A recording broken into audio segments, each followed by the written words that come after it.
Hello കൂട്ടുകാരെ, നമുക്ക് plain നാൻ ഉണ്ടാക്കിയാലോ ഇന്ന്. അതിനായിട്ട് ഞാൻ ഇളം ചൂടുവെള്ളം എടുത്തിട്ടുണ്ട്. ഒരു 1/4 ഗ്ലാസ് കൂടുതൽ ഇളം ചൂടുവെള്ളം എടുത്തിട്ടുണ്ട്. അതിനകത്തേക്ക് 1.5 ടീസ്പൂണോളം പഞ്ചസാര ഇട്ട് കൊടുക്കുകയാണ്. പഞ്ചസാര നന്നായിട്ട് അലിയിക്കുക. അലിഞ്ഞതിന് ശേഷം നമ്മൾ അതിനകത്തേക്ക് 1.5 ടീസ്പൂൺ ഈസ്റ്റ് കൂടി ഇട്ട് കൊടുക്കുക. ഡ്രൈ ഈസ്റ്റാണ്. 15 മിനിറ്റ് നേരം അത് മാറ്റി വയ്ക്കുക. അത് നന്നായിട്ട് 15 മിനിറ്റ് കഴിയുമ്പോൾ നന്നായിട്ട് പൊങ്ങി വന്നിട്ടുണ്ടായിരിക്കും കേട്ടോ. അപ്പോൾ അതിനെ നമ്മൾ ആവശ്യമായിട്ടുള്ള മൈദ എടുത്തിട്ടുണ്ട്. 3 കപ്പ് മൈദയാണ് ഞാൻ എടുത്തിരിക്കുന്നത്.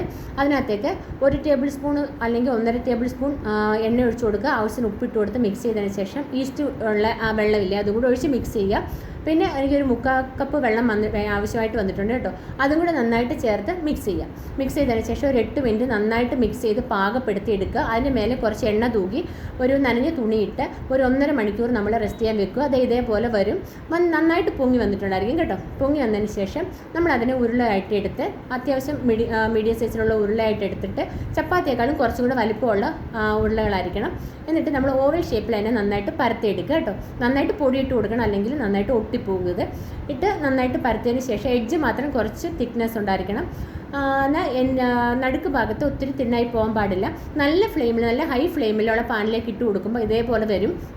പിന്നെ നമ്മൾ അതിനെ ഒന്ന് തിരിച്ചിട്ട് കൊടുക്കുക. തിരിച്ചിട്ട് കൊടുത്ത് ഒരു 10 സെക്കൻഡ് കഴിയുമ്പോഴത്തേന് അപ്പുറത്തെ സൈഡ് നന്നായിട്ട് നമ്മുടെ നാൻ്റെ കറക്റ്റ് രൂപത്തിൽ വരും. ഇതേപോലെ തന്നെ ഈസി ആയിട്ട് തന്നെ ചെയ്തെടുക്കാൻ പറ്റും കേട്ടോ. ഇത് പനീർ ബട്ടർ മസാലയുടെ കൂടെയും ചിക്കൻ കറിയുടെ കൂടെയും ഒക്കെ കഴിക്കാൻ നല്ലതാണ്. അപ്പോൾ എല്ലാവരും ഒന്ന് ട്രൈ ചെയ്ത് നോക്കണേ. ഇഷ്ടപ്പെട്ട് കഴിഞ്ഞാൽ നിങ്ങളുടെ ഫ്രണ്ട്സിനൊക്കെ ഈ വീഡിയോ ഒന്ന് ഷെയർ ചെയ്ത് കൊടുക്കാൻ മറക്കല്ലേ. സപ്പോർട്ട് ചെയ്യണേ, മറക്കല്ലേ.